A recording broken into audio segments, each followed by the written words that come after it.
O presidente de Portos de Galicia compareceu no Parlamento para dar conta dos orzamentos do ente público de cara ao vindeiro exercicio. O investimento en infraestruturas portuarias ascenderá ata os 13 millóns de euros, un 90% máis que no pasado ano. Entre as principais actuacións destaca a creación de novos pantaláns nos portos do Xufre, Cabo de Cruz e Vilaxoán, así como a ampliación dos existentes en Porto do Son e Portosín.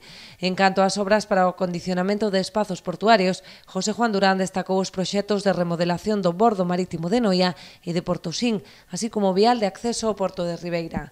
Acometeránse ademais noutros portos galegos a mellora de defensas e puntos de amarre, o reforzo dos abrigos ou obras de dragaxe dos fondos.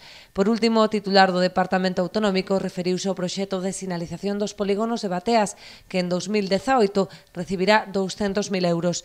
Trátase dun plan plurianual que conta cun investimento total de 850.000 euros.